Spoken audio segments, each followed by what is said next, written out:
আসসালামু আলাইকুম।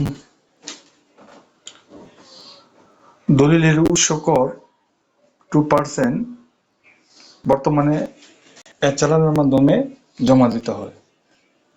তো সেই চালান কিভাবে জমা করতে হয়, প্রথমে গুগল ক্রোমে গিয়ে টাইপ করব চালান, পরে চালানে ক্লিক করব। ক্লিক করার পর একটু স্ক্রল ডাউন করে সকল করে জমা ক্লিক করব। ক্লিক করার পর আমার বাম পাশে আছে পাসপোর্ট ফি এবং ডান পাশে আছে এনআরবি জমা। তো আমি একটু নিচে চলে যাব। যে সরকারি প্রতিষ্ঠান বরাবর যে উদ্দেশ্যে চালান জমা দেওয়া হচ্ছে, এখানে 3টা অপশন আছে। সেই ক্ষেত্রে আমি সকলে রাখবো। রাখার পর প্রতিষ্ঠানে করে ক্লিক করব। ক্লিক করার পর এই জায়গায় আমি Ctrl+Alt+B করে কর লিখব। যেহেতু কর অঞ্চলে আমি কর দিব, স্পেস দিব, শুরু নিয়োচক শুরু, পরে কমা দিয়ে একটা স্পেস দিব, পরে নরসিংদী লিখব। নরসিংদী লেখার পর আমি এটা স্ক্রল ডাউন করে নিচে চলে যাব।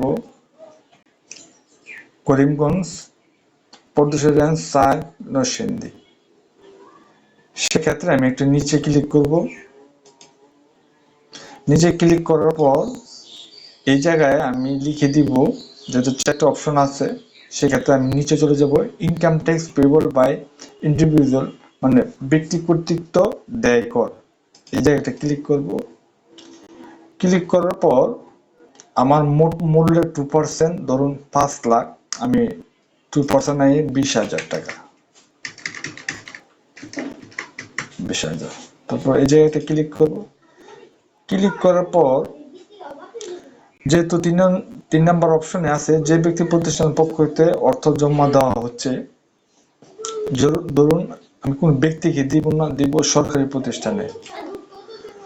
সরকারি প্রতিষ্ঠানে ক্লিক করব। ক্লিক করার পর এই জায়গায় আমি যে প্রতিষ্ঠানে মাধ্যমে যে প্রতিষ্ঠানে করটা জমা দিব, এটা কপি করব। কপি করার পর আমি নিচে চলে যাব। এটা হলো আমার যে প্রতিষ্ঠানে আমি টাকাটা জমা দিব। চলে আসছে সাব রেজিস্ট্রার কার্যালয়, করিমগঞ্জ, কিশোরগঞ্জ। পরে আমি যেহেতু এই জায়গায় আছে যে দলিল দাতা যিনি রেজিস্ট্রি করিয়ে দিবেন গ্রহীতার বরাবর, এই অপশনে আমি দাতার ভোটার আইডি কার্ড ব্যবহার করব। কিন্তু এই সার্ভিসটি সামনে বন্ধ আছে বিদায় আমি চলে যাব অন্যান্য যাওয়ার পরে এই শনাক্তকরণ নম্বরে আমি ভোটার আইডি কার্ডের দলিল দাতার ভোটার আইডি কার্ড নাম্বার লিখে দিব। ধরুন 550 356 80 56 আসলাম, আসলাম। পরে এই জায়গায় আমি দলিল দাতার পুরো ঠিকানাটা লিখে দিব।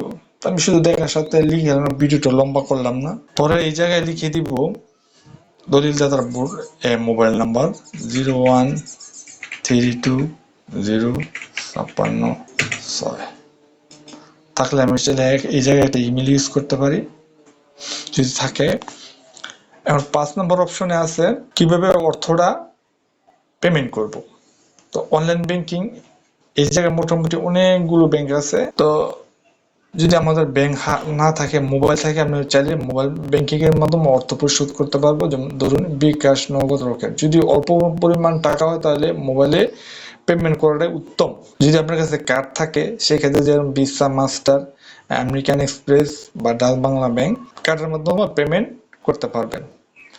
তো যেহেতু আমি নিজে গিয়ে ব্যাংকে জমা দিব, সেক্ষেত্রে আমি self fill up and OTC এই মন্তব্যের ঘরে শুধু লিখে দিব দ্বারা, যেহেতু এই 2% এর যে উৎস করটা সেটা দ্বারা হচ্ছে 125।